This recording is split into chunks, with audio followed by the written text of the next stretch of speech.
ಯಾರು ನೀನು? ಸಿಂಹದೇವ, ನಾನು ನಿನಗೆ ಗೊತ್ತಿಲ್ಲವೇ? ನಾನು ತ್ರಿಲೋಕ ಸಂಚಾರಿ ನಾರದ ಅಂತ ನನ್ನ ಹೆಸರು. ಅಂದರೆ ನೀನು ದೇವತಾ ಪಕ್ಷದವನೇ? ಇಲ್ಲ ಇಲ್ಲ ಸಾರ್ವಭೌಮ, ನಾನು ಈಗ ನಿಮ್ಮ ಪಕ್ಷದವನು. ಬೇಸ್, ಹಾಗಾದರೆ ನನ್ನನ್ನೇ ಧ್ಯಾನಿಸಿಕೊಂಡು ಬರಲು ಕಾರಣ? ಸಿಂಹದೇವ, ನೀನೇ ಲೋಕಕ್ಕೆ ಭಗವಂತನಾಗಿರುವಾಗ ನಾನಿನ್ನು ಯಾರನ್ನು ಧ್ಯಾನಿಸಲಿ? ಶಭಾಷ್! ತಡೆಗಟ್ಟಿರುವಂತಹ ನಿಮ್ಮಂತಹ ಅಪರಿಮಿತ ವೀರರನ್ನು ನಾನೆಲ್ಲಿಯೂ ಕಾಣೆ. ದೇವಾನು ದೇವತೆಗಳು ನಿನ್ನ ಆಜ್ಞೆ ಹಾಲುಗಳು, ಸಕಲ ಶ್ರೇಷ್ಠವಾದ ರತ್ನ ರಾಶಿಗಳು ನಿನ್ನಲ್ಲಿವೆ. ಸೂರ್ಯ ಚಂದ್ರರನ್ನೇ ಕೈಯಲ್ಲಾಡಿಸುತ್ತಾ ಸರ್ವ ಜಗತ್ತಿಗೆ ಕೇಂದ್ರ ಸ್ಥಾನವಾದ ಈ ವಿಶಾಖ ದ್ವೀಪದಲ್ಲಿ ಕಂಗೊಳಿಸುವ ನಿನ್ನನ್ನು ನೋಡಿ ನನ್ನ ಜನ್ಮ ಸಾರ್ಥಕವಾಯಿತು. ಮೆಚ್ಚಿದೆ ನಿಮ್ಮ ಮಾತಿನ ಚಮತ್ಕಾರಕ್ಕೆ. ಕೇಳು, ನಿನಗೆ ಬೇಕಾದನ್ನು ಕೇಳು, ಕೊಡುವೆನು. ಸಂತೋಷ. ನೀನು ಕೊಡುವುದು ಹಾಗಿರಲಿ, ನಾನು ಹೇಳುವುದನ್ನು ಕೇಳು. ನೀನು ಇಷ್ಟೆಲ್ಲ ಅಷ್ಟೈಶ್ವರ್ಯಗಳನ್ನು ಪಡೆದಿದ್ದರು, ಇಷ್ಟೆಲ್ಲ ಶೌರ್ಯ ಸಾಹಸಗಳಿಂದ ಮೆರೆದು ನಲಿಯುತ್ತಿದ್ದರು, ಇಷ್ಟೆಲ್ಲ ಸೌಭಾಗ್ಯಗಳನ್ನು ಪಡೆದಿದ್ದರು, ಪ್ರಯೋಜನವೇ ಇಲ್ಲ.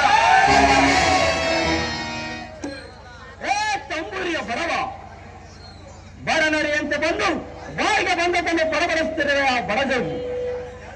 ಶಾಂತಿ ಶಾಂತಿ ದಾನವೇಶ, ಶಾಂತಿ. ನಾನು ಹೇಳಿದ್ದು ನಿನ್ನ ಒಳ್ಳೆಯದಕ್ಕಾಗಿಯೇ. ನಿನ್ನ ಪೌರುಷ ಪರಾಕ್ರಮಗಳಿಗೆ ಸರಿಯಾದ ಬೆಲೆಯೇ ಇಲ್ಲದಂತಾಯ್ತಲ್ಲ ಎಂದು ನನ್ನ ಅನಿಸಿಕೆ. ನನ್ನ ಆಸ್ಥಾನಕ್ಕೆ ಬಂದು ನನ್ನನ್ನು ಬೇಕಾದ ಹಾಗೆ ನೋಡಿ ಕಡೆಗೆ ತೆರಳಿ ಮಾತನಾಡುವ ಬಡಜೋಗಿ. ಏನೋ ಬಗಳಿದ್ದು ಮೊದಲು ಬರಲು ಸನ್ಯಾಸಿ, ಇಲ್ಲದಿದ್ದರೆ ಈ ನಿನ್ನ ಬೂಡೆ ಮತ್ತು ತಲೆಬರಗಳು ಆಡುವವರು.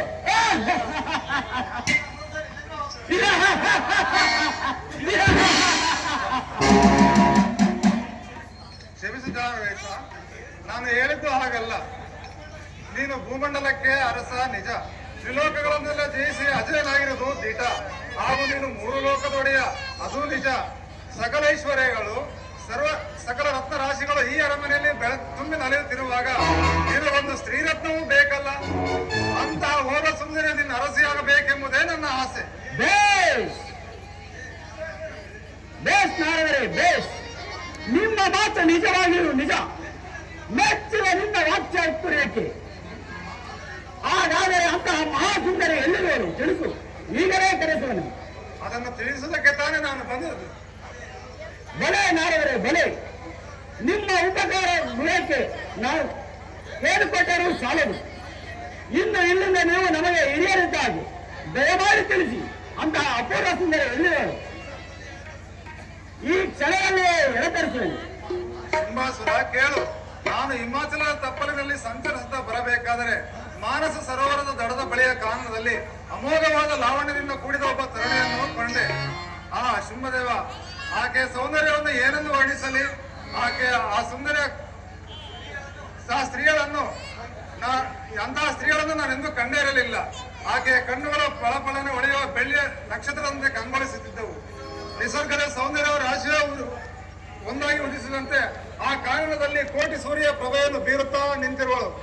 ಆ ಸೌಂದರ್ಯವತಿಯನ್ನು ಕಂಡು ಈಕೆ ಶುಂಭದೇವರಿಗೆ ಅರಸಿಯಾಗಲು ಬಹು ಯೋಗ್ಯವೆಂದು ತಿಳಿದು ಬಹು ಅವಸರದಿಂದ ಬಂದೆ. ಶಾಬಾಸ್ ನಾರದರೆ ಶಾಬಾಸ್. ನಿಮ್ಮ ಉಪಕಾರದ ಗುಣಕ್ಕೆ ನಾನು ಚಿರಯೋಣಿ. ಸಹೋದರ, ಗೆಳೆಯ ನಾರದ ಹೇಳಿದ ವಿಚಾರವನ್ನು ಇಂದು ನಮ್ಮ ಆನಂದಕ್ಕೆ ಕಾರಣವೇ ಇಲ್ಲ.